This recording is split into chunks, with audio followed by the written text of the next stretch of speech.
Hey guys, it's the vilest most excellent here, and thank you for checking out my video. I'm going to be talking about dualism and how it's really the religion of the elite, the Illuminists, the so-called Illuminati, and the various organizations that might fall under that umbrella term. You know, like the Freemasons, Knights Templar, Skull and Bones, Gnostics, which, you know, the Freemasons are just Gnostics, they just go by another name now. Satanists, which, you know, the Satanists, they have their Baphomet symbolism, which Baphomet is the very epitome of dualism.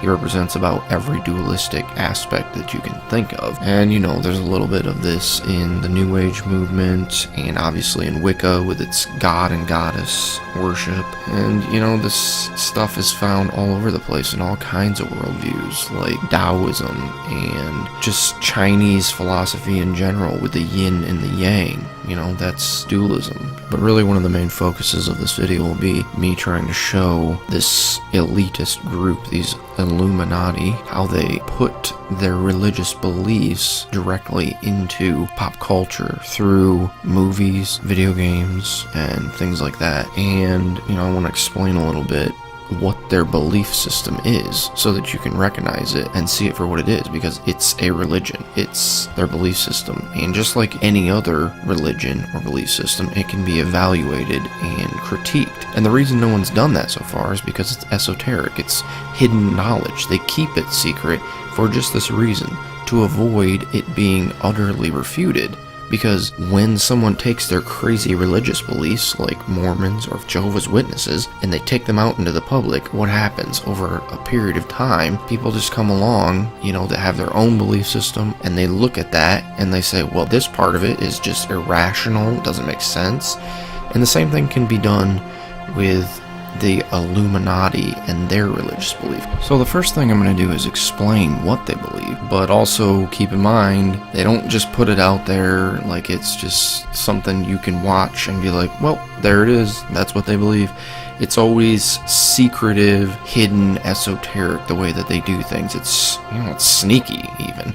And like I was saying, there's a few reasons for why they do that. One is so that no one can critique what they're saying. And then even when you do critique it, people think you're a madman because you're seeing these things in movies or whatever content they're putting it in. And another reason for keeping it hidden and secret is their ego. They think that they're special, they're the illuminated ones, the enlightened ones. Even while I'm recording this, I'm using like quotation fingers. But they take great pride in the fact that they have this special knowledge. And for people outside, it makes it more appealing actually when it's this mystery and this secret that you get to know, and it almost overrides the fact that it's utter nonsense, you know, that everything that they're saying is completely irrational. It overrides that, the fact that it's this hidden secret that you get to know. And so let me show you what they believe, and then after that I'll critique it like it should have been a million times by now. But let me define dualism really quick. In the way that they believe it, it means the equality of opposites, and not only that, it also means that the existence of one thing hinges upon the existence of its opposite. So it's almost like the two opposites are one whole. You can't have one without the other.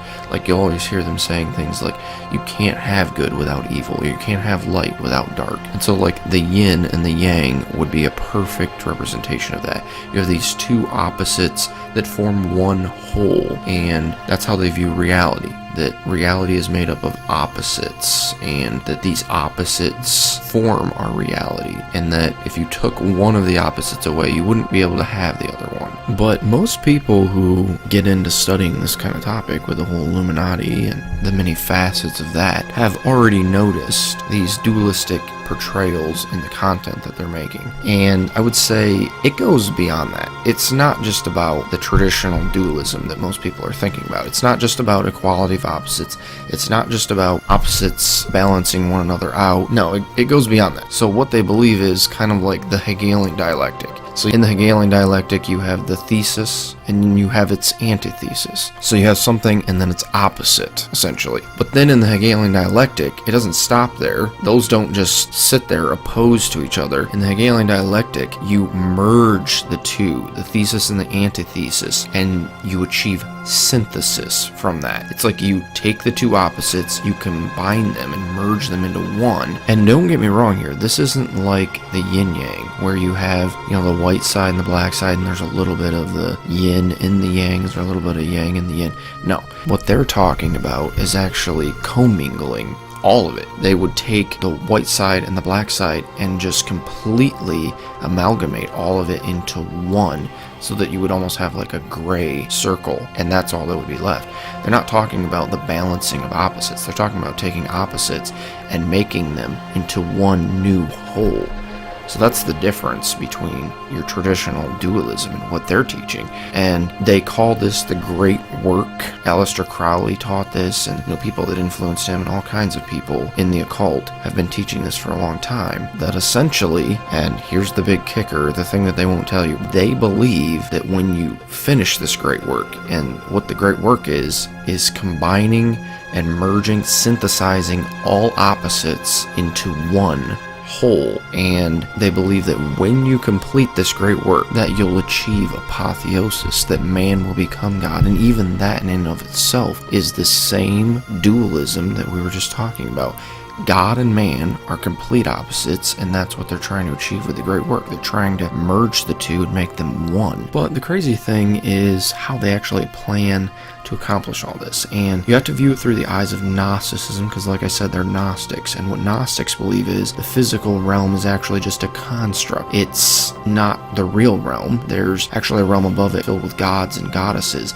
And the lowest of all the gods and goddesses, Sophia, created the demiurge. And demiurge means the creator. The demiurge is the one who created this construct, the physical realm. And they would say that he is the God of the Old Testament. And they would say also that he's a deceiver. He's trying to deceive mankind into believing that he's the only God. And actually, the Gnostics would say, there are many gods and goddesses above him. And actually, there's another realm beyond the pleroma, where the source God, I wouldn't even call him God because he's not a person, he's actually just a force. And essentially everything comes out from him. All those gods and goddesses down the line come from him. What they believe about the demiurge, though, is that he's dualistic in and of himself. He's composed of opposites. He's chaos and order. He's both evil and good. And so they'll view this one whole demiurge as if he consists of these two opposing forces, and the one side would be evil and order, which order to them is kind of a negative thing, and they view it as kind of a breach of nature, of the natural way of things.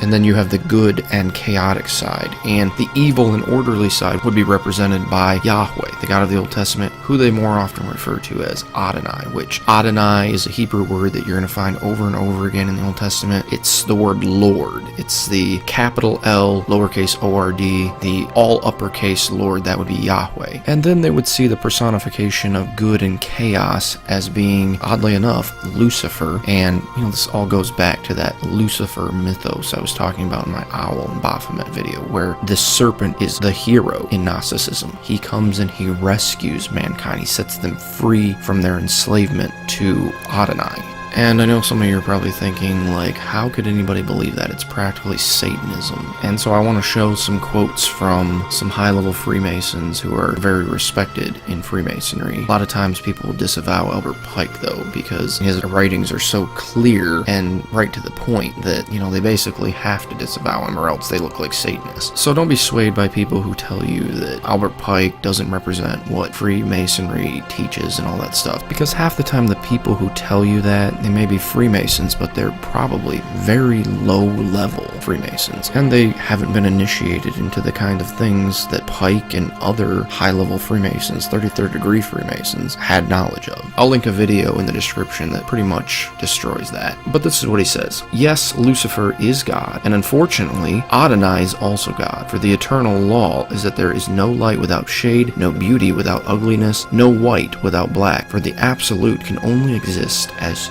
two gods. And so you can see that just stinks of that dualism that I was talking about before. And there you have Adonai and Lucifer as the two gods. And then he continues on at the bottom. The true and pure philosophical religion is the belief in Lucifer, the equal of Adonai. But Lucifer, god of light and god of good, is struggling for humanity against Adonai, the god of darkness and evil. And there you have Albert Pike pretty much preaching that Lucifer is the savior of mankind, that he's the one that's trying to set them free from the evil Adonai, the god of the Old Testament. But just to show that this isn't some special doctrine only taught by crazy Albert Pike, here's another quote from a 33rd degree Freemason. His name is Domincio Margiotta. Hopefully I'm pronouncing that right. He says that Palladiism, which Palladiism would come from the Greek word Palos, which that's a Greek goddess of wisdom. She's basically synonymous with Minerva and Athena. And, you know, that connects back to my Owl and Baphomet video having to do with the Lucifer mythos and the whole flame of wisdom. And that's why they're calling themselves the Illuminati. They're illuminated, enlightened by wisdom that's from Lucifer. But he says Palladiism is necessarily a Luciferian rite. Its religion is Manichaean neo-Gnosticism, teaching that the divinity is dual and that Lucifer is equal of Adonai, with Lucifer, the god of light and goodness, struggling for humanity against Adonai, the god of darkness and evil. And so you see it's the same exact thing that Albert Pike was saying, but here even it goes a little bit farther. It's saying that it's dual,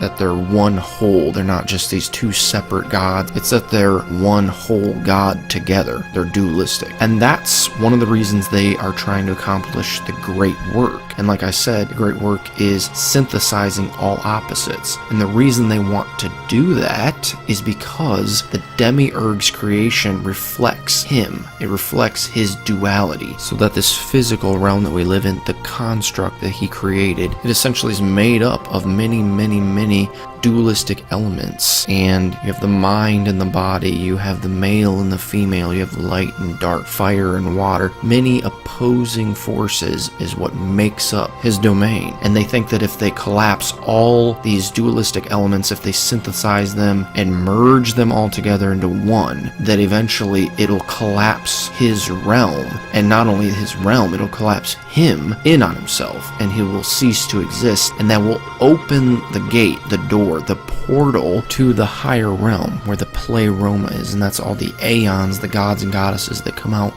from the source, who the Gnostics would call the Father, or the Pneuma, which means spirit in Greek. And essentially, when they achieve synthesis of all things in this realm, then it will collapse in on itself. It will destroy the demiurge, and it will free mankind from this prison that he has ensnared them in. And then they will ascend into the higher realm and merge with the pleroma. They will become aeons, gods and goddesses. And essentially, when Lucifer in the garden told them, "Ye shall be as gods," that's what they think he meant. When they say they're illuminated ones, that's what they're referring to. They have that knowledge. And this all comes from Sophia, which Sophia means wisdom. And she is essentially behind Lucifer in the garden saying that. And she sent Jesus with this gnosis to help us to escape the snare of the demiurge. And you would think that that's kind of odd that the demiurge would be in on destroying himself. But you have to remember that Lucifer is the chaotic side of the demiurge. He actually takes joy in destruction, in undoing things, in rebellion. And so he's actually rebelling against himself. And you also have to remember that Lucifer is the good part of the demiurge, so he sympathizes with the humans because he realizes that their enslavement to the demiurge is wrong, and so he actually wants to free them.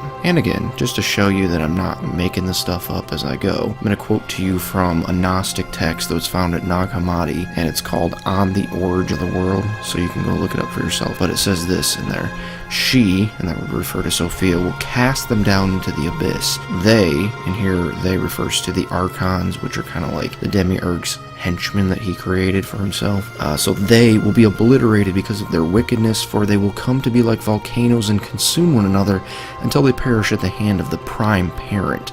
Prime parent there refers to the demiurge who created them.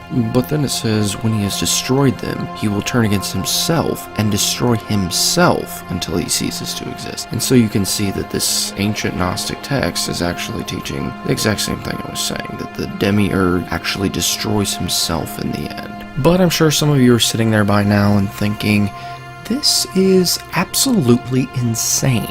And I would agree with that diagnosis 110%, because it is insane.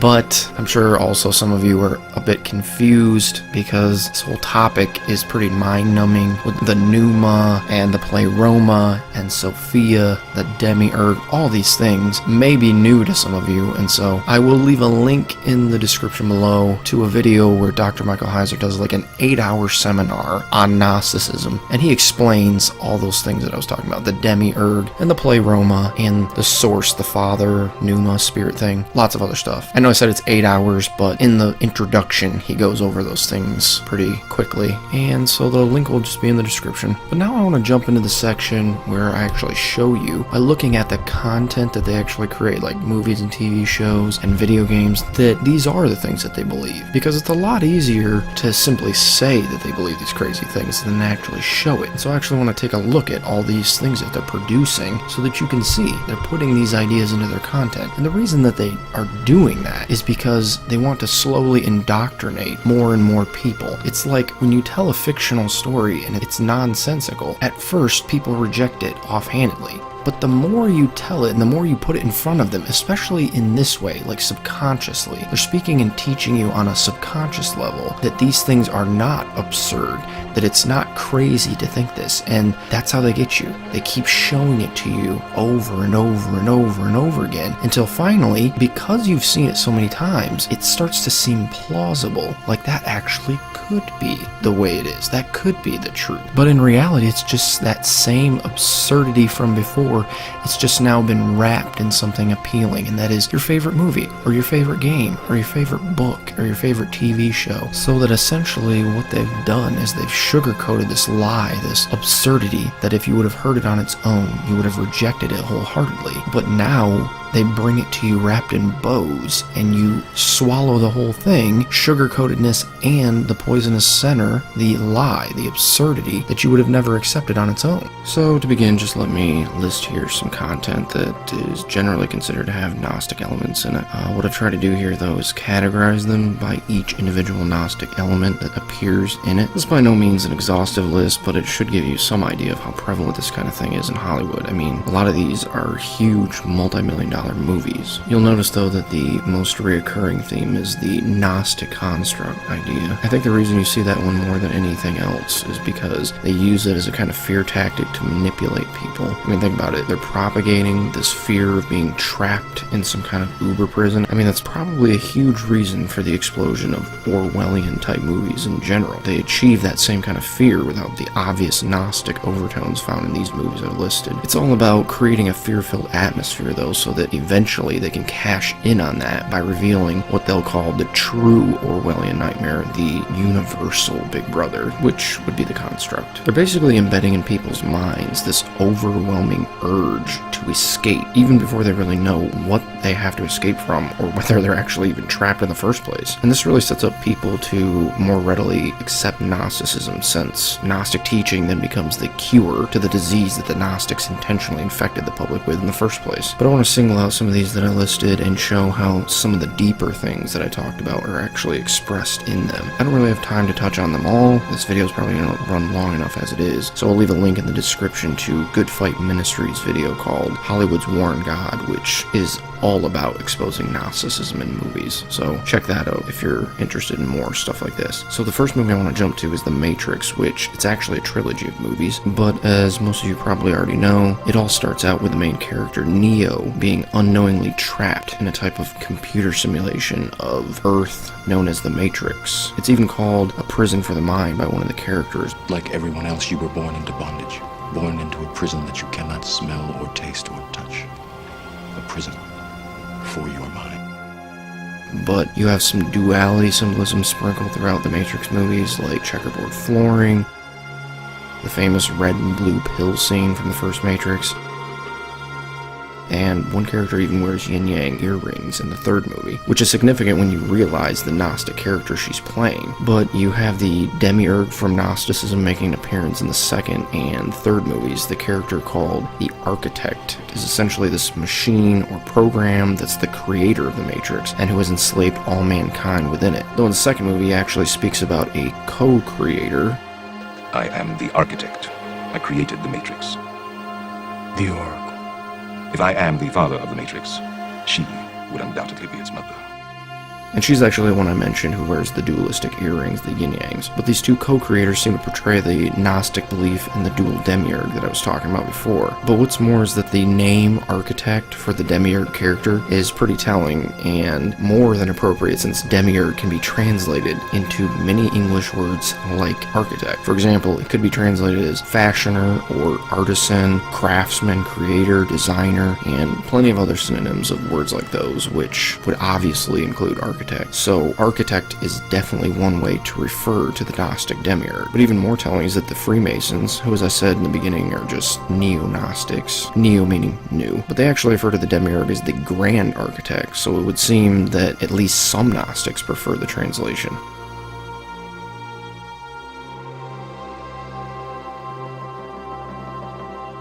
But the architect in the movie is portrayed as this calculating, evil genius whose only flaw is his obsession with perfection. The first Matrix I designed was quite naturally perfect. It was a work of art, flawless, sublime, a triumph equaled only by its monumental failure. I have since come to understand that the answer eluded me because it required a lesser mind, or perhaps a mind less bound by the parameters of perfection. While the Oracle's character is portrayed as much more of a free spirit, you know, smoking cigarettes, baking cookies, and occasionally assisting humans in the upheaval of the Matrix she helped to create. So, she's rebelling against the system she helped put in place. Sounds slightly familiar, you know, like Lucifer, supposed co-demiurge, yet notorious rebel, who's fighting for mankind against his dualistic counterpart. But that's not all. The rabbit hole goes deeper still. And yes, that was a Matrix pun. So in the third and final movie, we come to a point where Neo actually approaches the physical architect that resides outside the Matrix, known as the Deus Ex Machina, which quite fittingly literally means God out of the machine. But the first time Neo met the architect, it was in the second movie, and he was within the Matrix, and let's just say he was much more pleasant. So essentially, long story short, Neo enters the Matrix by being plugged directly into the Deus Ex Machina, or the architect, essentially becoming tethered to him while inside the Matrix. It's kind of like he's walking around with the architect inside him or something, but simultaneous to all this, Neo's arch nemesis throughout the movies, Agent Smith, has basically, I guess, possessed or assimilated is a way to say it, every single person in the Matrix. But the last person we see him assimilate is the Oracle character. The great and powerful Oracle. We meet at last.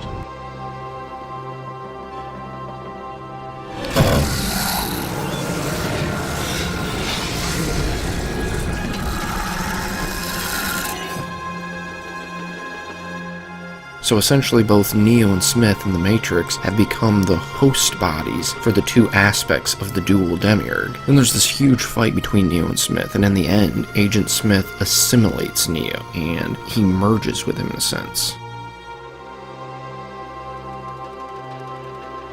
But essentially, when Smith does this, Neo, like the others who have been assimilated, morphs into a kind of clone of Agent Smith. Then we see a scene that's outside the Matrix where the architect, the Deus Ex Machina, shoots this light into Neo's actual body, and it goes into the Matrix and comes out of the assimilated Neo.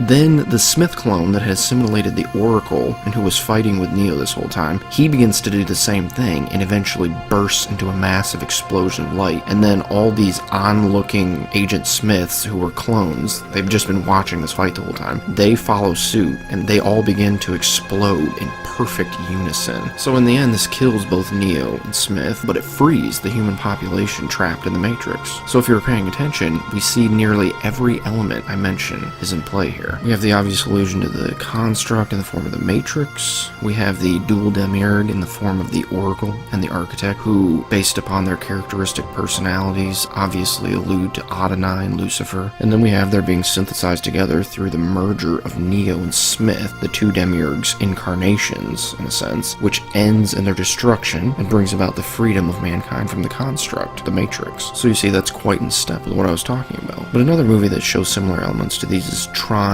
Legacy. So in this one you have the creator of what's called the Grid, whose name is Flynn, and at one point he's even called a deity. Together, we have achieved a great many things. We have created a vast, complex system. We have rid it of its imperfection. Not to mention, rid it of the false deity who sought to enslave us. Heaven Flynn! Where are you now? But then you have his co-creator, Clue, who Flynn actually made to help him, quote, create the perfect system, which is referring to his task of maintaining the grid. And this so-called grid is essentially a digital universe within a computer. So clearly in that you have the construct idea again, and with Flynn and Clue, you have the dual demiurge concept as well. But eventually Flynn's co-creator, Clue, backfires on him, and he ends up betraying him because of his obsession with perfection and order. Yet, counter to this, Flynn is portrayed as another free-spirited type hippie guy who's constantly spouting Buddhist philosophy. So he, like the Oracle, would seem to portray the Luciferian, chaotic half of the demiurge. Chaos. Good news. There's also this dualistic color scheme of opposing oranges and blues that's all throughout the movie. And of course, orange characters are always bad guys, and blue characters are always good guys. But Clue, after his betrayal, always appears in orange, and Flynn always appears with this blue theme. So anyway, after Clue's betrayal, Flynn becomes trapped in the grid, and then his son also finds his way and becomes trapped. And in the end, the only way his son is able to escape the grid is by Flynn merging with his co-creator, Clue, a process referred to as reintegration in the movie. How can he be so afraid of his own creation? I mean, he built Clue. Why doesn't he just end him? He could, but it would require reintegration. Yeah, all right. Flynn would never survive the event. It would mean the end of them both. And to reintegrate literally means to bring together or to combine divided parts into a single whole, which is obviously the synthesis idea again. But when the two dramatically reintegrate with one another at the end, as expected, they both die by this massive explosion, which ends up destroying the grid and allows for Flynn's son to escape through what's called, quote, the portal in the movie.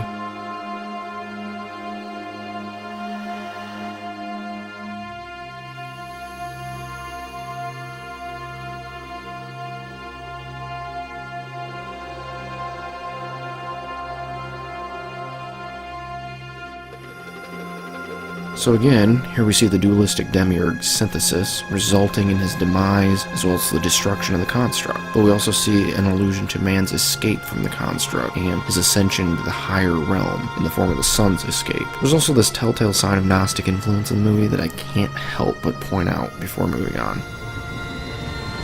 Head towards the light, Cora. This is a sign from the pleroma that you can come back. Just follow the light. Isn't that a nice phrase we've all heard in our culture? Follow the light. It's Gnostic. You follow the light and you will make it back to the pleroma.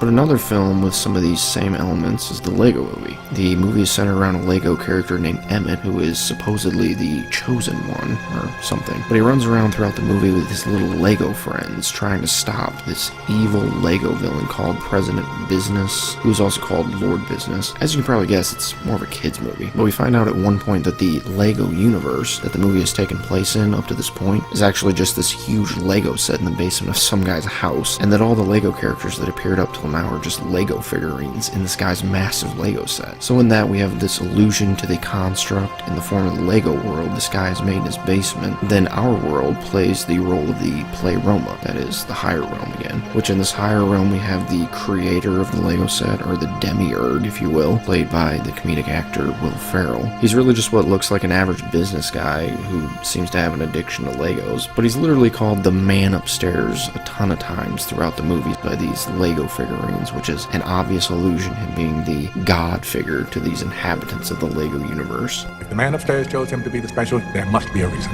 Who's the man upstairs? See? He doesn't even know about the man upstairs. Does he have like super gross hands that look like they're made out of big pink sausages? Like eagle talons mixed with squid? Wait, you've seen The man upstairs.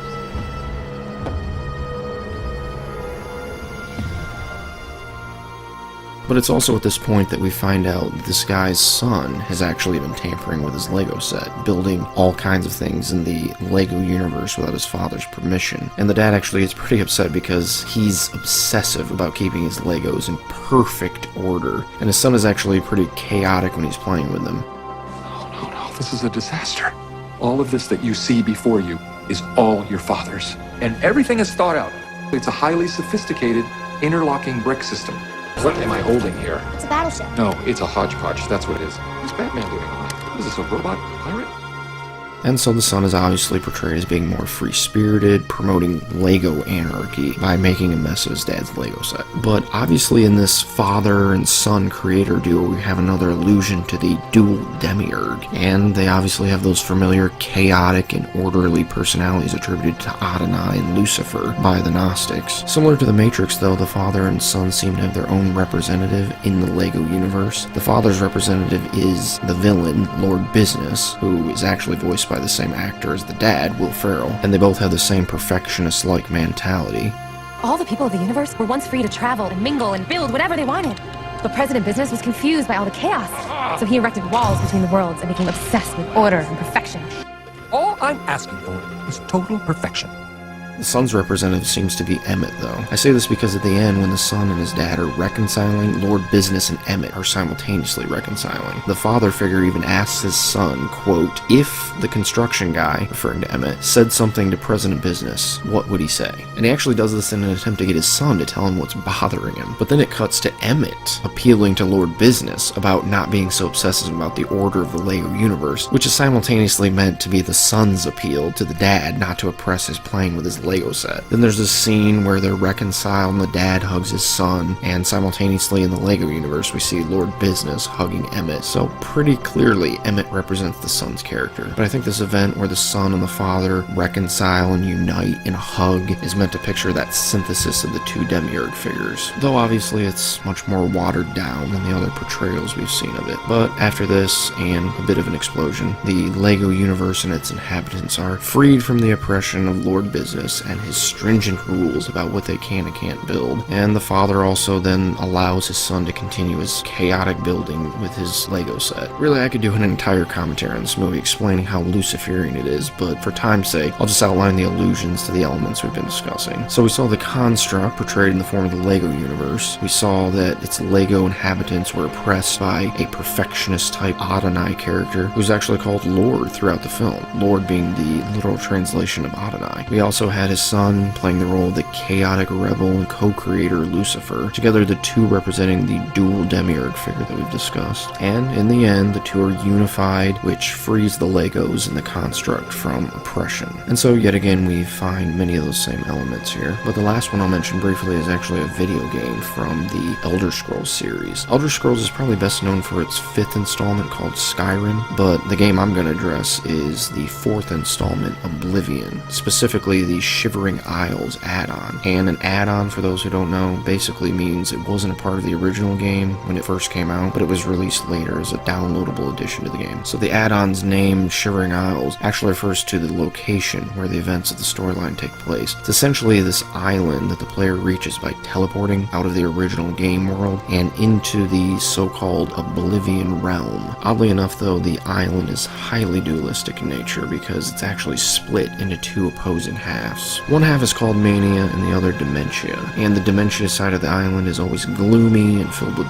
bogs and marshland and stuff like that, while the Mania half of the island looks like this beautiful, lush forest in fall. I mean, even many of the enemies you find are actually color-coded to match the specific region they inhabit. So you may find the same monster on either side of the island, but it will be darker colored if it's in Dementia and lighter if you find it in Mania. But there's even this dualistic city at the center of the island, and it's split right down the middle between the two districts called Bliss, which is the Mania half of town, so it's always bright and cheery. But then there's Crucible, which is the Dementia half, so it's pretty much like a sewer runoff. And then there's the Palace Grounds part of the city, where the dualism continues, and again it's split right down the middle between the two districts. Then there's the Throne Room, which you can see is also highly dualistic, but in it sits the ruler of the Shivering Isles, Sheogorath. And Sheogorath in the game is actually what's called a Daedric Prince, which is essentially a deity of sorts, but specifically he's referred to as the Daedric Prince of Madness, which makes perfect sense because he's quite insane and has an odd obsession with cheese.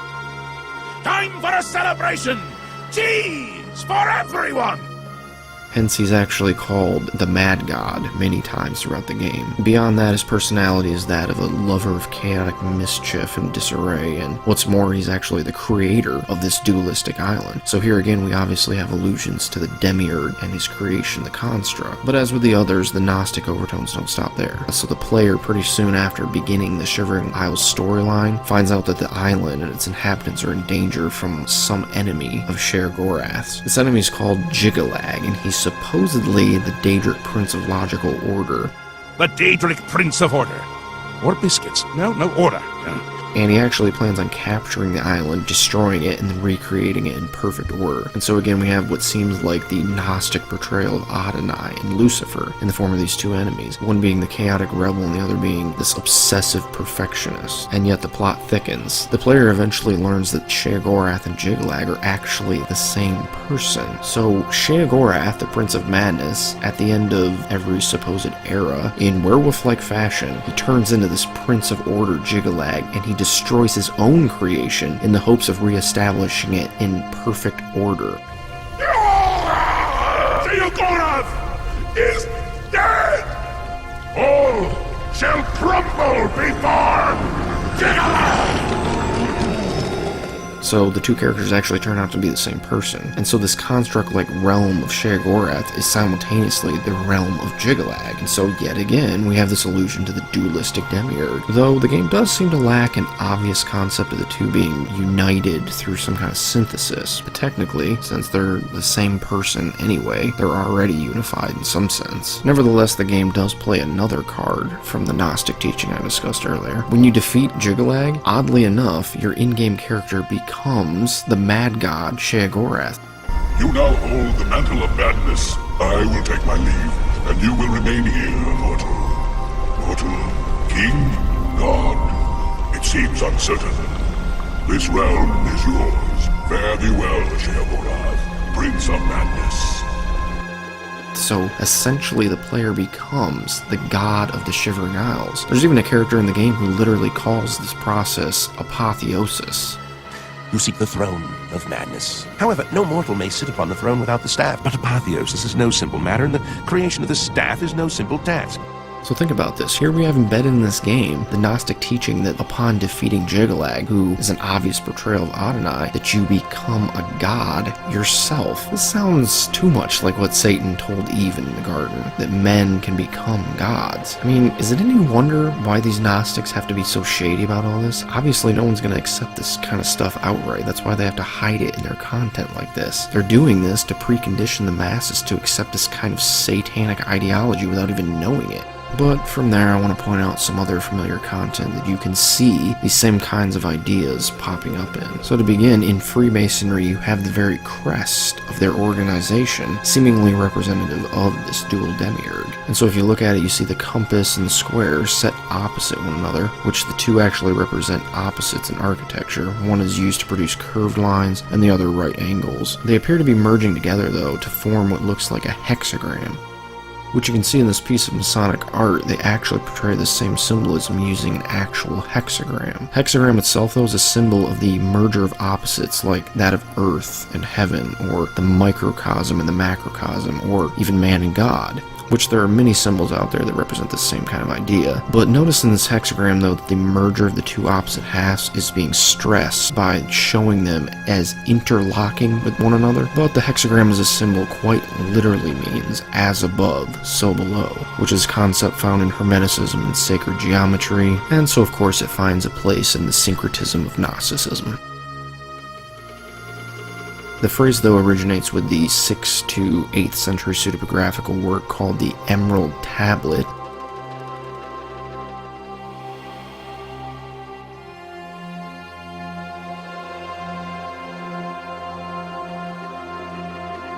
Second line of which reads, "That which is below corresponds to that which is above, and that which is above corresponds to that which is below, to accomplish the miracle of the one thing," which this seems to be alluding to the merger of the microcosm and the macrocosm, as I mentioned before, apparently for the purpose of accomplishing the, quote, one thing. Strange way of putting it, but it seems to be saying the below and the above are unified to become one whole, which is obviously just another occult teaching about the great work. But back to the Freemasonic seal, and you can see the capital G in the center of the compass and square, which stands for Grand or Great Architect. And as I mentioned earlier, architect is synonymous with the word demiurge, being an appropriate translation for it. I also get the sneaking suspicion, though, that it may double as an abbreviation for the great work, which would also be well represented by the merger of the opposing compass and square, which in the end, the purpose of the great work is to synthesize smaller opposing forces leading up to the ultimate synthesis of the demiurge. So really, either way, it's an allusion to the same thing. Another thing, though, that might actually hint towards this being an allusion to that dual demiurge is a symbol that I actually noticed in the House of the Temple, which is a Freemasonic temple in Washington, D.C. And this isn't just any Freemasonic temple, it's actually the headquarters of the Scottish Rite of Freemasonry, and the bones of Albert Pike are actually entombed there at that temple. And so yet again, those Freemasons who want to disavow Albert Pike, I mean, they have that to wrestle with, that Albert Pike is actually entombed at such a highly recognized Freemasonic temple there in Washington, D.C. But the thing I want to point out in that temple is that there's actually this rare compass and square Freemasonic symbol on one of the walls there. It's in between two hexagrams. But the reason I say that the symbol is rare is because if you look at it in the picture here, you can see the square on the bottom is elongated on the left half. Now, that's not rare for a square, because you see squares all the time that are longer on one end than another, but it is rare for the Freemasonic compass and square to look this way, because I went through pictures of countless Freemasonic compass and squares, and I only found a few that looked like this. But the reason I point that out is because I'm actually willing to wager that the elongation of that left half is very intentional. It's because they're trying to make the square appear as if it is an L. And the reason they're doing that is because they're abbreviating for one half of the demiurge, Lucifer. And then the top half of the seal would allude to the A in Adonai. And so there you have Adonai and Lucifer merging together. And I'm sure there's probably some Freemason watching this saying, that's not at all what it means. And I would say to that, well, how do you know? It's a secret society that keeps secrets, even from its own members. I mean, look at the highest degree you can earn. It's literally called Sublime Prince of the Royal Secret. You really think you know the, quote, royal secret that the 32nd degree Mason has privilege to? I'm willing to bet you don't. In fact, I'm willing to bet even the 32nd degree Mason isn't privileged to know all the secrets of Freemasonry. Matter of fact, I'm willing to bet a Mason learns something new with every single rank he gains. So I really don't want to hear Freemasons pretending to speak in some kind of place of authority about Freemasonry, because frankly, you voluntarily had the wool pulled over your eyes as soon as you joined a secret society. They keep secrets. That's their thing. What makes you think they don't keep secrets from you? So anyways, the seal here seems to be a very clear allusion to the synthesis of two opposites, and beyond that, it's even branded with a symbol that admittedly refers to the demiurge. You can't get much clearer than that. But to really drive the point home that this symbol represents the dual demiurge, take a look at these sketches by the infamous occultist Eliphas Levi. The one on the right is pretty basic. It's like a diamond split in half with two opposing faces, likely the opposed demiurges. But you also have the clashing color scheme reflected one against another, and you can actually see some poorly drawn Hebrew letters at the top and bottom of the diamond. The top one looks most like an aleph, which may be an abbreviation for Adonai, aleph being the first letter in his name in the Hebrew Old Testament. The bottom one, though, could be a misshapen nun, which Nakash, the Hebrew word for serpent used in Genesis 3 to refer to Satan, that begins with the letter nun. Can't really be too sure one way or the other, though, since Hebrew here is pretty sloppy. But if that is what these Hebrew letters represent, then it's kind of like that Freemasonic compass and square that I already showed, where it abbreviated for Adonai and Lucifer. And so this could be a similar thing.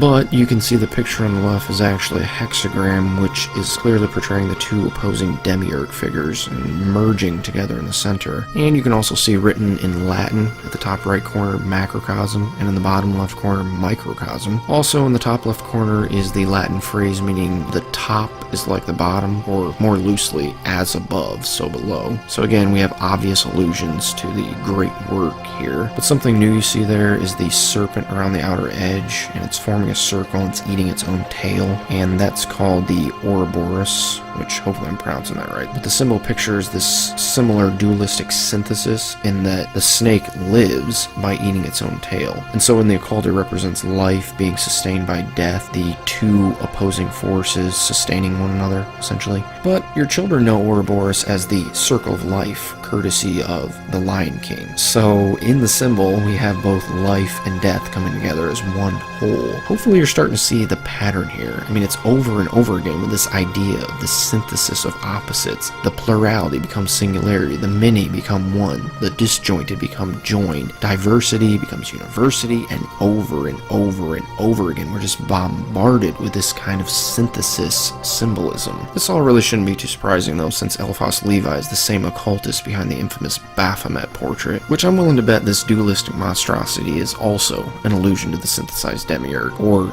at the very least, the great work, because it's basically an amalgamation of opposites from head to toe. You have male and female, animal and human, demon and angel, light and dark, the two opposing serpents, potentially alluding to the dualistic tree of knowledge of good and evil from the Genesis narrative where the serpent tempted Eve, which makes you think it's no wonder occultists have an obsession with dualism. Lucifer's been all about it since day one, hanging out in this dualistic tree. But notice his arms say solve and coagula, which is a Latin phrase, solve meaning separate and coagula meaning joined together, and it's an alchemical maxim referring to the fusion of things in disunity, which again is an obvious allusion to the great work, and especially so since Levi himself wrote extensively on the great work. But another dualistic representation of the demiurge that comes to mind is this early Gnostic picture carved on a gem, which this is just a facsimile, so it's not really the same quality as the original. But notice the opposing moon and star, that is moon and sun, because the ancients would often depict the sun in that way. So this would be an allusion to the two opposed forces of night and day. They may actually be depicted as conjoined together though behind the figure's head, with the sun rays being obvious, but the crescent may be that thin circle that disappears behind the creature's neck, making a possible allusion to the crescent shape.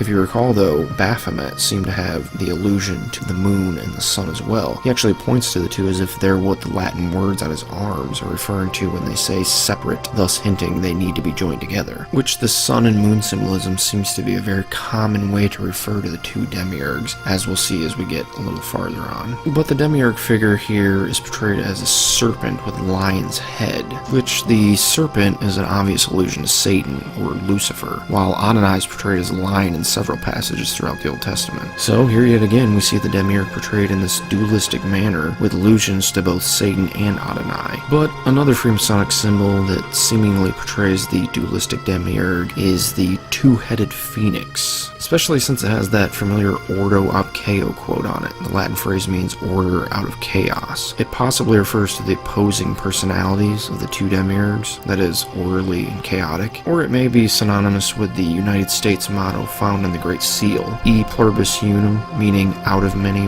one, which sounds oh so familiar again. This is clearly just another allusion to the great work. I mean, you have the combining of a plurality of opposites into a single whole, and so this is likely what the slogan Ordo ab Chaos refers to as well. That is, creating an orderly state of oneness out of a mass, chaotic state of opposites. But there's also the two pillars in Freemasonry, and I think here again we have another allusion to the dual demiurge with these, which often you have the two pillars portrayed in this opposing fashion to one another, one pillar being colored white and the other black, or on some rare occasions one pillar will be red and the other will be blue. And the two are actually based off the two biblical pillars named Boaz and Jashan that are located outside of Solomon's temple, though in the Bible they're not really depicted as being dualistic in a clear way. In fact, they're barely mentioned at all, really. Another thing about the pillars is the familiar sun and moon symbolism we spoke briefly about before. The two are very often hovering nearby the two pillars, with the sun characteristically near the left pillar and the moon near the right, though in some cases they rest individually upon their corresponding pillars. And as I pointed out before though, the sun and moon seem to represent the two demiurge figures and their opposed natures. Also think about the connection between Lucifer, which means light bearer, and the moon. A light bearer would refer to something that holds light, like a lampstand, but not an actual source of light, much like the moon and its reflection of the light emitted by the sun. But in other cases you have the earth on on one pillar and a globe containing space on the other. This is a plain reference to the microcosm represented by Earth and the macrocosm represented by the heavens. But the way the synthesis of the two demiurges is represented in all this is by connecting the two pillars by application of what's called the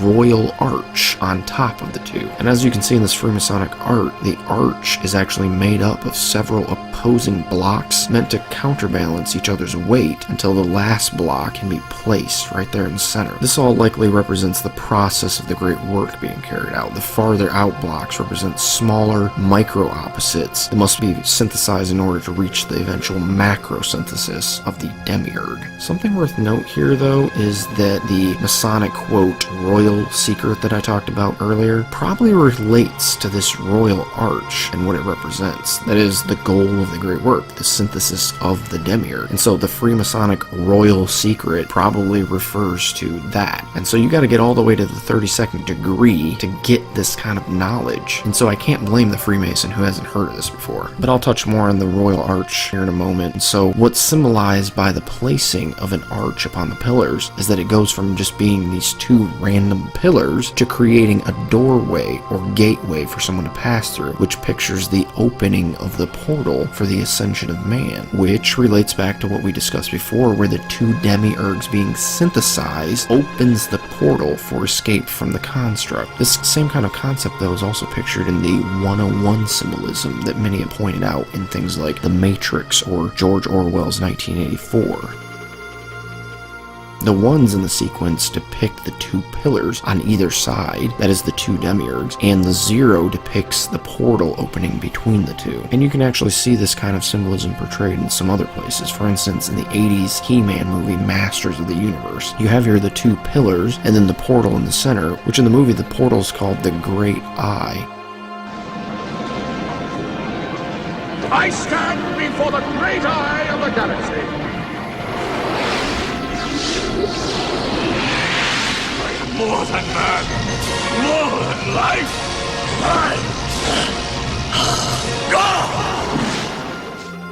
And so that eye symbol probably alludes to that portal that they're trying to open through synthesis. But this also connects to two other movies I'd point out. First, you have Ghostbusters, where you see the synthesis of the two opposites, male and female, in the form of the Keymaster and the Gatekeeper, which of course results in the opening of the portal.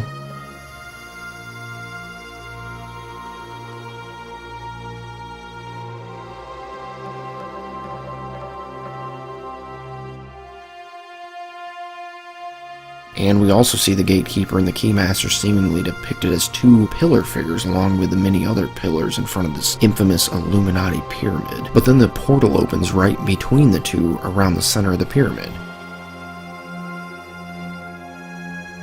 And often in depictions of the triangle and all-seeing eye, the eye will appear at the center of the pyramid or triangle shape. And so there we have what seems like a portal alluding to an eye and also the two pillars with the portal between them. And so it's like that 101 symbolism, and also similar to this picture I showed, where you have the pillars and the royal arch representing synthesis, but then you have the eye symbol back there in the background behind the gate, picturing the opening of the portal from this process of synthesis by the application of the royal arch. But then you also have in the movie Stargate, we see that the final symbol used to open the portal is two lines separated at the bottom but converging at the top with a circle at the peak of the two. And so the two lines likely allude to the two pillars, that is the two demiurges, merging to open the portal above. Well, the seventh actually isn't inside the cartouche, it's just below it here, designated by a little pyramid with two funny, neat little guys and funny little...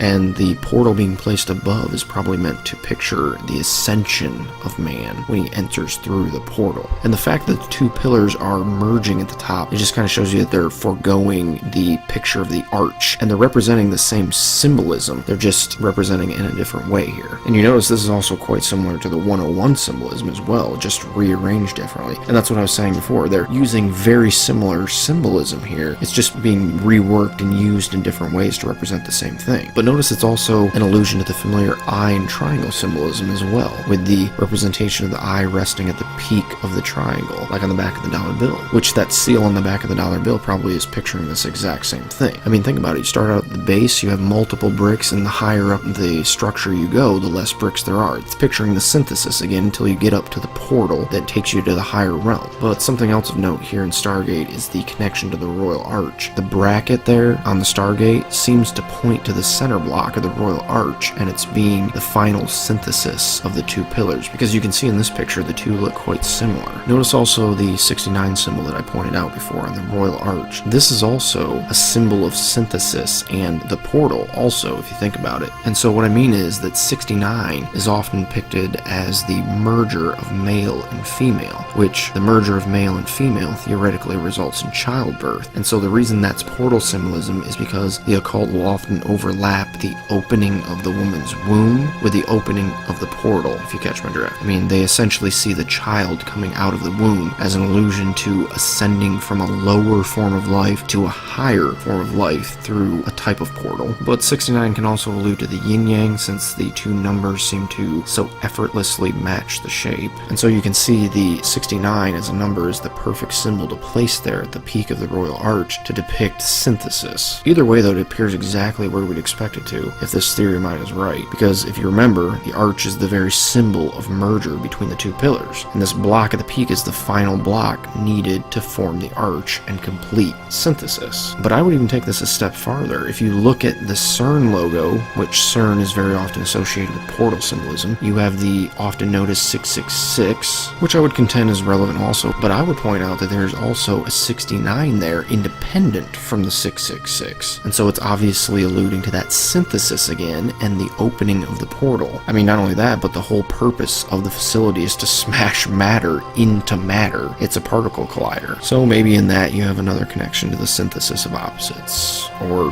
not. I don't know.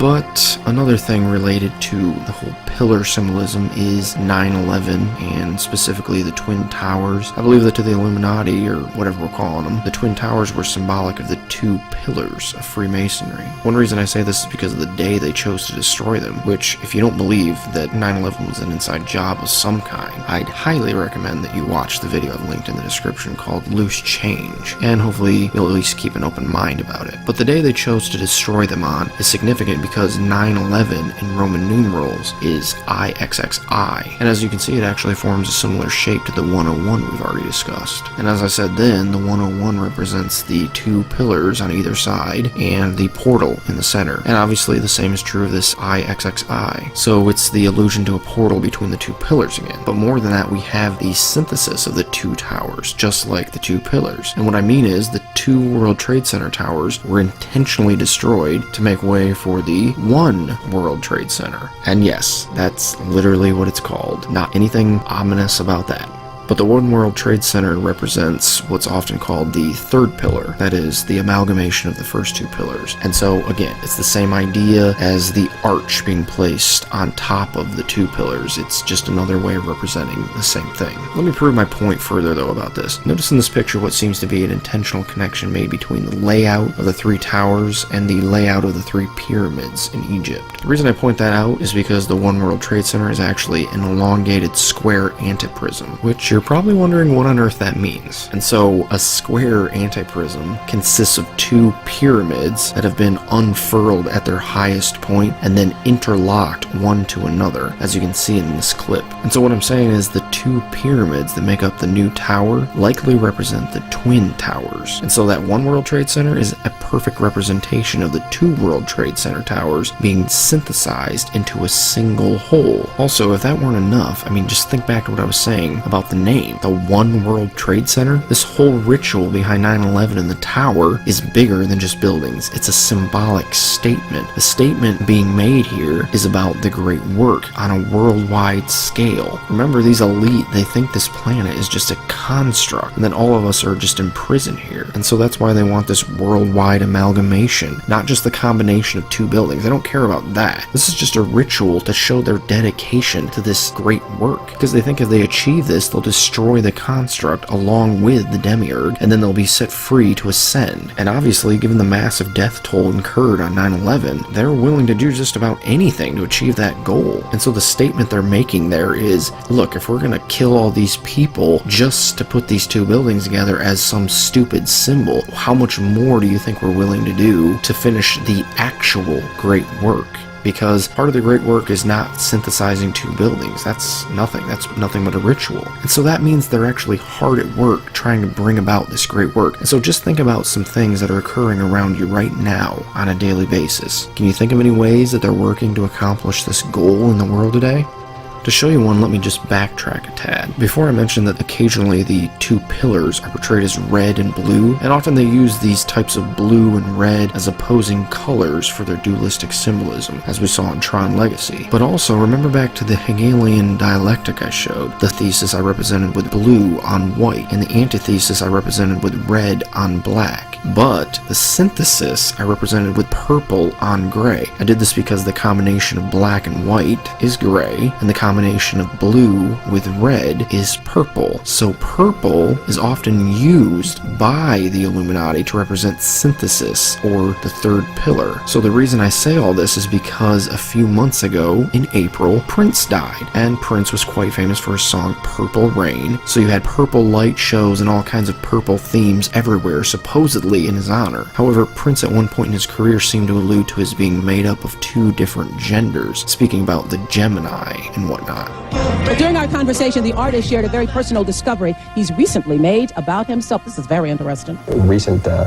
analysis has proved that there's probably two people inside of me, just like a Gemini, and we haven't determined what sex that other person is yet. What I'm getting from you is that you were very much in touch with both sides of yourself, your masculine and feminine side. Oh, yeah. Yeah. And always have been. And he even admitted at one point that the symbol he used throughout his career was a combination of the symbols for male and female. Yeah. So how did it come about? The symbol came to you, and the symbol is like a combination of female and male? Yes. And of course, he was well known for being rather feminine in both his dress and mannerisms. But what I'm saying is, Prince was a symbol to the elite of the synthesis of male and female, and his death, while tragic, it seems to be all too convenient for them and their schemes, since transgenderism is the in thing now. I mean, ask yourself, is this acceptance, and more than that, celebration of such a deplorable lifestyle as transgenderism even close to normal? Or does it seem forced, maybe guided by some kind of invisible hand? Like, I don't know, maybe the media, movies, celebrities, music, huge corporations, and on and on and on. And the culture has collapsed on so many similar issues that I believe are all a part of this hidden agenda. The whole LGBT movement, for instance, is clearly a psyop, which is short for psychological operation. But it's obviously been foisted on the public, and they've been preconditioned by all those sources that I mentioned, like media and movies, to accept it. But really, the goal of the elite with this particular psyop, LGBT, is to swap gender roles back and forth over and over until there's fluidity between the two in people's minds, so that there will no longer be any distinction between the two genders. And then the two categories will become obsolete, essentially synthesizing the two together. I mean, you can see this in the language that the LGBT movement itself uses. They have this term called gender fluid, which refers to a person who doesn't identify with any single fixed gender. So what's beginning to happen now is, because our society is beginning to see gender as a social construct, the gender binary, the dual male and female aspects, are no longer thought to be necessary. And so you have the synthesis of male and female occurring right before your eyes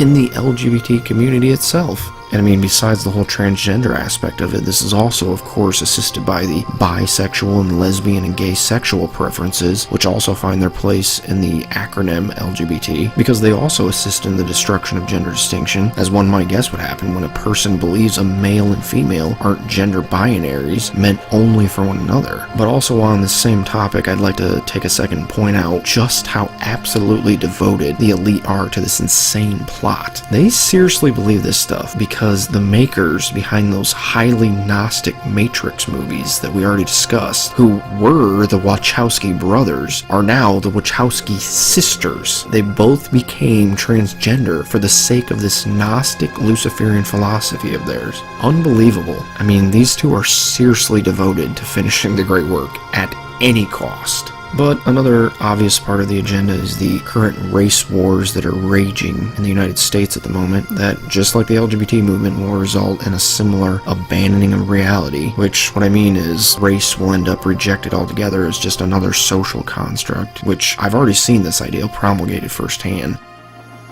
I am not black. I mean, that's what the world calls me, but it's not me. Along with whatever you call yourself, it's just a label. See, from birth, the world force feeds us these labels. Race was invented in the 15th century to divide people from each other, and it has worked perfectly. Who would you be if the world never gave you a label? Would you be white, black, Mexican, Asian, Native American, Middle Eastern, Indian? No. We would be one. We would be together. No longer living in the era of calling human beings black people or white people. But don't get me wrong, I mean, there's technically only one race, human, but we all have actual differences that shouldn't be ignored. We have cultural, ancestral, physical, like skin color, and even linguistical differences that make us distinct from one another. And there's nothing wrong with that, because no matter what race or people group you are, take pride in that, and take pride in the fact that God made you distinct and different from others around you. That's a good thing. And it's not like I'm saying one race is better than another, nothing like that. They're all equal in God's eyes. God isn't a partial God, and it's just that there really are real distinctions between different people, and we shouldn't ignore that reality just because some people are belligerent racists, you know? But another psyop that I would point out is evolution. Evolution essentially teaches that men are just highly evolved animals, which in effect erases the boundaries between the two. And what better way to get society to accept the merger of human and animal, that is, chimeras, than to tell them they're already animals? And I mean, we already have examples where humans are mutilating themselves to appear more animal-like. I mean, it's similar to the transgender thing, it's just instead of becoming a different gender, they're becoming animals. And so the thing that I would ask about this is that how do you go about condemning bestiality and scientific endeavors to make human-animal crossbreeds when man is actually nothing but an animal in the first place? Do you see how they've rigged the system to collapse here? I mean, it seems that they intentionally pushed this view of evolution to begin with so that one day they can pull the rug out from under the people protesting such disgusting things as that. But notice that chimera crossbreeds between man and animal have been the fixation of the occult since the time of the Egyptians, and really it lives on today in the form of like werewolf movies and TV shows and vampire dramas and all that stuff. And I realize this psyop seems more unreasonable right now because it's so far out, but mark my words, man, you're gonna start seeing this stuff more and more. And just keep in mind that if you had told somebody in the 90s that gay marriage would be legal in such a short amount of time, they probably would have had the same reaction. But the evolution lie also helps the elite accomplish another key goal in synthesis, that is the synthesis of good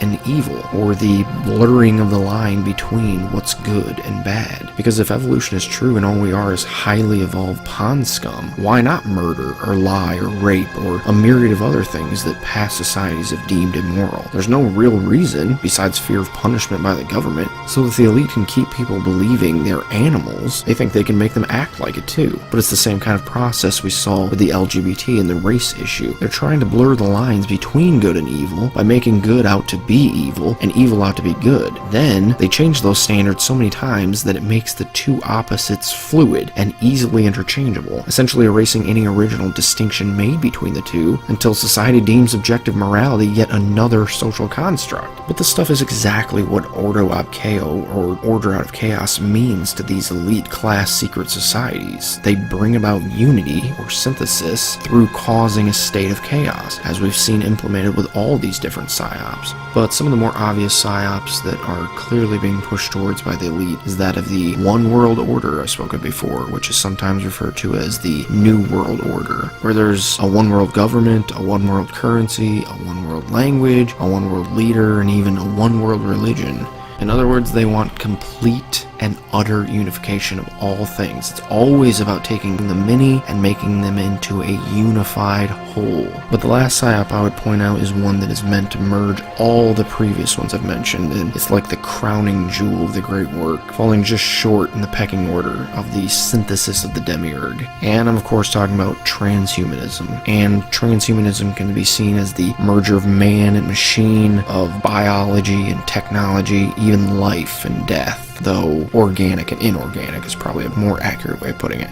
The reason, though, that this is the one psyop to rule them all is because it ends the debate on the others. It's the capstone, in a sense. Because once it gets fully implemented and humans start becoming fully machine, there can no longer be any distinction between sexual orientation, gender, race, nationality, not even species will be a valid distinction any longer. And morals? Forget about it. They'll evaporate overnight. Not to mention the simultaneous abandoning of nearly all religion, because who needs to worry about an afterlife when you can't die? I mean, the only religious belief that won't be completely erased by transhumanism will be pantheistic monism, that teaches that all is one and that all is God. I mean, it's the very definition of the synthesis of macrocosm and microcosm, and really any and all opposites, because in pantheistic monism, all things in existence are seen as being one united whole. But this transhumanism agenda will be pushed on us by the appeal to all these other disunities and we've discussed, like race and gender and all these types of things. And people will eat it up because it will be promoted as the means to achieve world peace and to end hunger and to stop disease. I mean, heck, it'll even be promoted as the best social network out there. I mean, there's literally no end to the potential propaganda behind this one. But in the end, it's just a furthering of the religious doctrine about the synthesis. And so, essentially, this massive plot that I've drawn out here is what Nichols in 1968 has coined the one game, meaning this is the true and final agenda behind all their plotting, the real end goal they're striving after, and they'll stop at nothing to achieve. Everything else is just pawns they're moving to get to this final step, and all of it is done to achieve the great work, the eventual synthesis of all things, ending with the demiurge himself.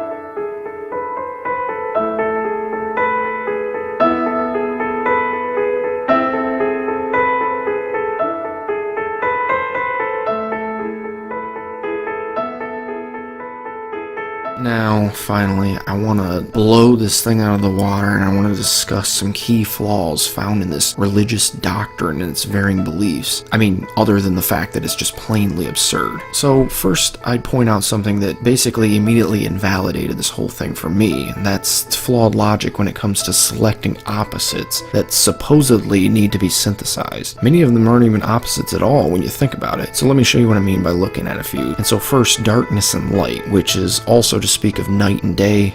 Problem is that the darkness of night, or any kind of darkness really, is actually what's called a privation. It's a privation of light, meaning it's not a thing in and of itself, it's a lack of light. Darkness is not a physical entity like light is. Light consists of particles. Darkness has no components though. It can't be examined scientifically in any way because it's a privation. So to say the two need to be synthesized is an utter misunderstanding of the nature of darkness. You can't synthesize light and nothing. You would still just have light by itself, completely unmixed. And this can be pictured well with the yin-yang symbol. You have the light and the dark side. Well, if that symbol was based in reality, all you'd have is the light half hanging in midair, and you wouldn't be able to differentiate between the background and the dark half, because again, darkness is merely a lack of light, not a solid color in and of itself. So technically the dark side would just be see-through and non-existent really. And this is the problem with many of these supposed opposites. For example, life and death, like we saw in the Ouroboros. The Ouroboros represents how life is sustained through death, while in point of fact, life is only sustained by life. You don't get life from non-life. And this just shows how elementary these doctrines are. I mean, it's just like that Bible verse, claiming to be wise, they became fools. I mean, these supposed like Freemasonic and Gnostic geniuses throughout the years, this is all they could come up with? Just these flawed, error-filled ideas like these? I mean, it's clear they haven't really thought this through in a real way, because what's actually happening in the process of this supposed circle of life is that an animal eats another animal, which when it eats the animal, that animal's body is still living in a sense, and has millions and millions of living components in it still. So when it eats it, its own body consumes the energy from those living biological components, which then produces energy for its own cells. So actually, life is being sustained by life, not death. And again, death is also a privation. It's a privation of life. It's not an opposite state of being from life. It's the absence of life. Being dead just means you're not alive. And personally, I think this also touches the realm of morals in the form of good and evil. I would argue that evil is also a privation of good, like light and dark and life and death. The reason I say this is because in order to actually have any real objective morals at all, you need to have a transcendent standard by which to judge what is good and what is evil. If you don't have that, you don't have real morals. You can have an opinion about morals, so like what's right and what's wrong, but it's really the same as saying, I think the color blue is better than the color red. But who's to say which is actually better, though? Our opinions are not actually grounded in the truth of reality, unless reality has some confirming standard for us to base our opinions off of. So if you want morals that aren't subjective like that, you have to have a real moral standard by which to judge what is good and what is bad. But then I would argue that we do have that standard in the perfect person of God. God is how you know what's good and what's bad. If something aligns with his character, it's good because God is perfectly good, and thus he's the perfect standard by which to judge what is good. And if God is a perfect standard of what is good, then he's also a perfect standard by which to judge what is evil, because whatever quality is not found in his perfect character is what you would deem to be evil. But then that makes evil just another privation, because God has no evil in him to speak of. We call evil whatever fails to meet up to the standard that is God's perfect person. And since God, the standard, is only good, that makes evil merely a privation of the good inherent in the person of God from all eternity. So in layman's terms, evil is just a falling short of good. It's a lack of good in a person, or a lack of good in their actions, that we refer to as evil. But then this means that the two can actually never be synthesized, because the one is actually an absence of the other. You can't mix the two, because if good became something else through mixture, there would be no evil, because evil relies on there being good for its existence, in the same way darkness relies upon light for its existence. But another one that's actually one of their favorites is chaos and order, and chaos being a privation of order. It's actually the lack of a state of order. And so here again with this one, we don't actually have two opposites that need to be synthesized. We have one thing and then its negation. That's what chaos is to order. It's negation, it's absence. And some of the other opposites that are often pointed to have different problems. For instance, water and fire. Water and fire don't seem to be objective opposites, they seem to be subjective. I mean, why these two? Why not fire and air, or water and earth? I mean, all these just seem to be a personal opinion of what's opposite and not truly clear, objective opposites. And another would be man and machine from transhumanism. Man and machine seems like just another subjective standard of what's opposite to me. Organic and inorganic seem to be opposites, but if that's the standard, then stones and sand and buildings, they'd all be opposites of man too. And why stop at man if we're talking about organic? Plant life and animals would have to be synthesized as well, which that could be a potential goal. I don't know, I just feel like these types of opposites that they've come up with, they derive from just common conceptual ideas we have about the world instead of truly being based in reality. For example, cats and dogs, they aren't actually opposites in any real way, but to many they've become opposites through cultural conditioning. Though I will give them male and female, they do actually seem to be objectively opposite of one another, though it's hard to understand why that means they should be merged in any way. Again though, that whole portion of the religion, it just seems completely irrational. But since a lot of these doctrines and beliefs are centered in Gnosticism, let me point out that Gnosticism's standard of truth is just insanely low.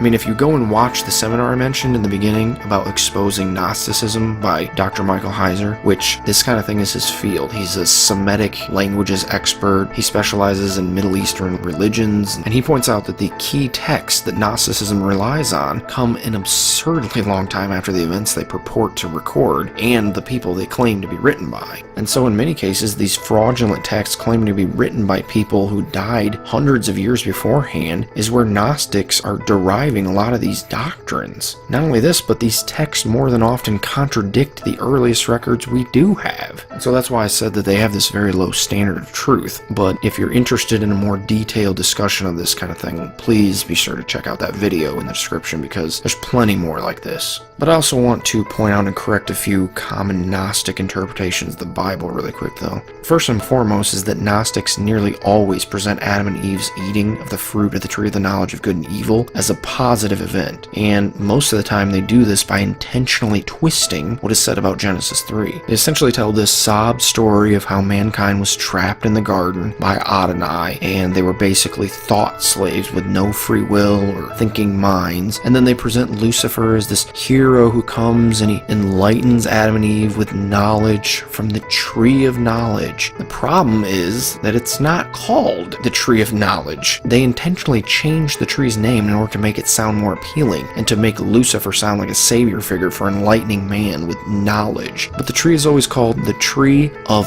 the knowledge of good and evil. In other words, it's not a tree of knowledge, it's a tree of a specific kind of knowledge. The tree gave mankind knowledge of good and evil. In other words, by eating of it, they became moral agents, accountable to God's moral law, and thus they became guilty when they fell short of that standard, which God warned them would happen if they ate of it. And notice, Adam and Eve are not mindless automatons as the Gnostic version of the story suggested. They have a full conversation with Satan and he convinces them through reason to eat the fruit. Faulty reason, but reason nonetheless. That's not possible though if they lack knowledge or free will, because if they're thought slaves of the demiurge and not free will agents, how do they choose anything in the story? And think about it, Lucifer's no savior of anything if all he did was simply turn automatons into free will creatures. Adonai could come down right now and do the same thing with all the automatons that man has made, and the Gnostics wouldn't call him a savior or even give him the time of day. And that's because there's nothing virtuous about giving free will to an automaton without it. Like, you wouldn't sit around and feel bad because your Siri app lacks free will.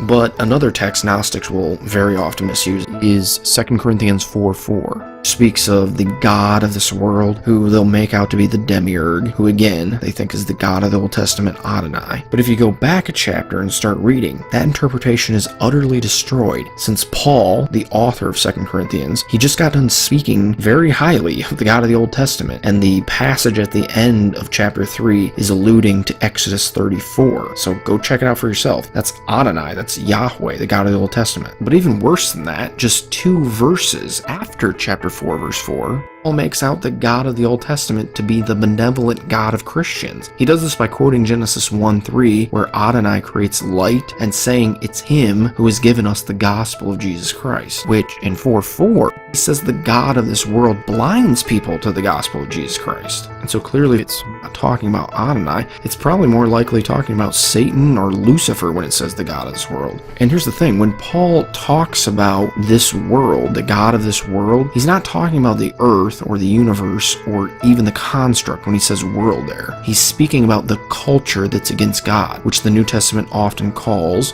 worldly. When the Bible speaks about being worldly, it means immoral and resistant to God. So that's what it means by God of this world. It's not talking about the ruler of this universe or the planet, unless you're only counting the wicked people who are under his rule. Paul isn't saying he owns the birds and the trees and all that stuff. It's not saying he's the maker of those things, because Paul clearly says that Jesus Christ is the maker of all things. Another Gnostic misrepresentation of Scripture, though, is when they try to say that the Holy Spirit found in the Bible is actually feminine. And they do this because in a lot of Gnostic circles they believe in the Gnostic Trinity, you may call it, and it's the Father, Pneuma, or Spirit, the Mother, Thought, and the Son, who is the Logos, that is, the Word. And so they think that the Father, Spirit, and the Mother, Thought came together and produced the Son, the Word. And so what they'll do is they'll try and go to the Bible and they'll try try and take the Trinity that you find there of the Father, the Son, and the Holy Spirit, and they'll try and turn it into the Gnostic Trinity where you have the Father, the Mother, and the Son. And a pretty quick refutation of this is just to look at Scripture, and you can see in the Gospel of John, Jesus himself, and who better to tell us what gender the Holy Spirit is. Not that they have physical components that make them one sex or the other, but they're referred with either masculine, feminine, or neuter terms, and the Son would know the Holy Spirit better than anyone else in all Scripture. And so what gender does he use in the Greek language to refer to the Holy Spirit? Well, we can see from John chapters 14 through 16, Jesus calls the Holy Spirit the Spirit of truth. And actually in the interval of those three chapters, 14, 15, and 16 in the Gospel of John, Jesus refers to the Holy Spirit 18 times with male terms. And I'm not just talking about in the English language, in the translation, the base language that it's translated from, that the original author wrote it in. He used male terms in the Greek language. So 18 different times he refers to him as male there. And so frankly, I mean, there's no way around it after that. I mean, you can go outside the New Testament and pull some source that says that the Holy Spirit is female, but you definitely can't find within the pages of the Bible that the Holy Spirit is feminine. But you can find that the Holy Spirit is referred to as a male. And so really, the easiest way to refute Gnostic claims about the Bible is to just go to the passage and read the chapter or book in context. 99% of the time, you're going to see that the same author they're quoting to prove their position says something else that refutes their position. Just like Paul, he often quotes passages from the Old Testament where Adonai is spoken of in high regard. Not only that, but Paul himself condemns Gnosticism by name at one point, calling it irreverent babble and saying that it's contradictory. And so frankly, I don't think they should ever be using Paul as a source. But very often Gnostics will try to make out the God of the New Testament, who Jesus calls Father, to be the source from Gnosticism, detaching him from the God of the Old Testament. And I'm not going to waste your time going through the many verses proving this false, because honestly, anyone with even a basic knowledge of the Bible knows this is utterly false. So I'm just going to flash some verses across the screen for you, and if you're interested, pause and read them.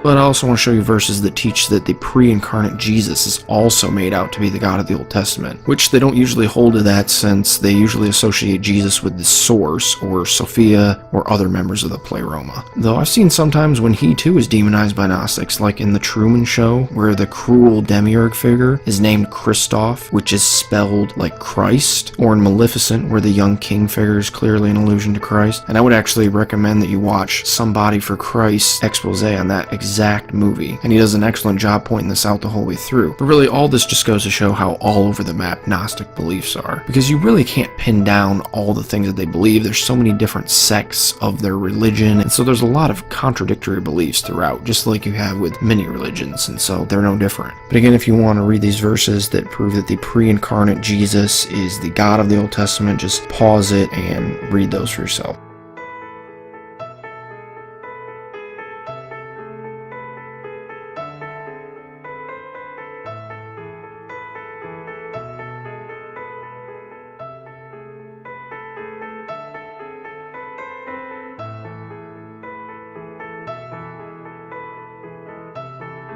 Beyond these points with Scripture, this type of one world order the Illuminati is aiming at actually seems to be warned about by the Bible as being the kingdom of Antichrist, because the book of Revelation actually speaks of a beast that rules the world that is an amalgamation of various other types of beasts. What's being depicted there is the four beasts of Daniel 7, which are actually four great kingdoms that rule the world. But in Revelation, the same four beasts are depicted as being merged into a single beast, having all the qualities of the original four all in one. And so you can see it has 7 heads, which the original 4 had 7 heads total. The head of the lion, the head of the bear, the 4 heads of the leopard, and the head of the 4th beast, totaling up to 7. It also has 10 horns like the 4th beast. It's like a leopard, the 3rd beast, has feet like a bear, like the 2nd beast, and its mouth is like a lion's, like the 1st beast. And notice there it even goes in reverse order from the 4th to the 1st. And so actually, it's an amalgamation of of 4 great kingdoms that rules over the whole world. And not to mention, it seems to enforce a one-world religion and one-world currency on the entire Earth. And so that sounds exactly like this plot that's being fomented by these Gnostics in power, a one-world order that leads the entire Earth astray from God and into the condemnation of hell. But beyond these kinds of logical and scriptural arguments, I would point out the obvious moral implication of this religion. First thing I point out is the method they use to indoctrinate people into this belief system. They never come right out and actually tell people what they believe. It's always portrayed in some secretive way, intentionally hiding their message from the conscious mind. Does that seem like the method of honest and honorable individuals who only want to promote the truth? No,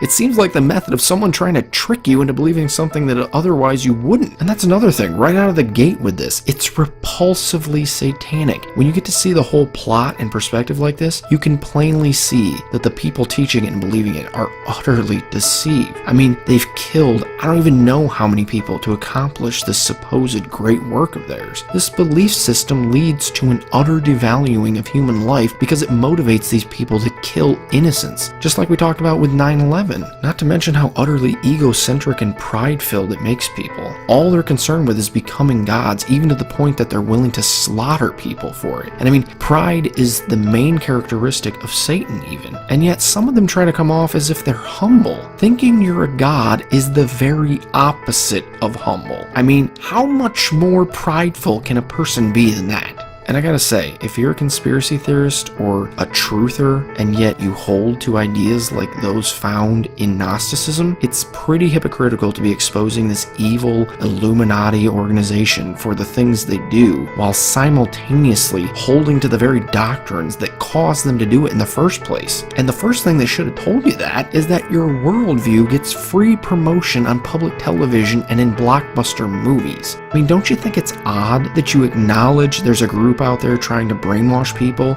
but the things that they're trying to brainwash them with are the very things you believe? And so that's just something to think about, just putting it out there. But the real reason people would call this religion satanic is because of the fact that it takes Satan, or Lucifer, whatever you want to call him, though not all Gnostics see them as being the same person. But check out the video in the description called Genesis, the Serpent, Nakash, which essentially proves that the serpent, which the Bible makes out to be Satan, is the same luminous being from Isaiah 14, where the name Lucifer actually originates from. But anyways, essentially, these Gnostics in the content they produce exalt Satan and simultaneously demonize the God of the Bible, which is the very epitome of Satanism. And ironically, is exactly what God says Lucifer does in Isaiah 14. So is it any wonder then that we see the same kind of theme in these Luciferian movies and other content? Satan's just living up to his namesake, I guess. But also think about the way they negatively portray the God of the Bible as being a perfectionist, and then they turn around and positively portray Lucifer for his chaotic behavior. This is plainly a twisting of things. I mean, order and perfection are good things. Chaos is a bad thing. Chaos unravels life and leads to death. I mean,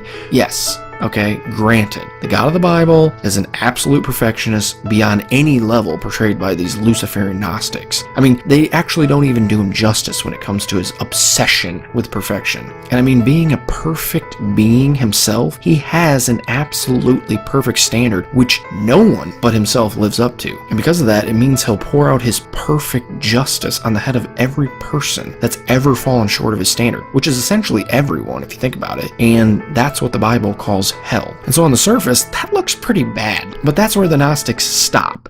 Right there. They don't go any farther with the Bible. They don't read into that, the gospel. But because he's a perfect being, that also means he's not only perfectly just, but he's also perfectly loving. And that perfect love of his is manifested in his giving of the gospel, which is what the Gnostics are ignoring about the God of the Old Testament. The God of the Old Testament promised the gospel, which the gospel is that perfect God became a perfect man, and he lived the life that no one but that perfect God could have lived, and he earned for us a perfect righteousness that satisfies his own perfect standard that we could never have hoped to live up to. And all we have to do to claim that righteousness is to stop striving to earn it by our own efforts of wisdom or strength or good deeds or even knowledge. That is Gnosis, where Gnostics get their name. All you have to do to have that righteousness is simply trust.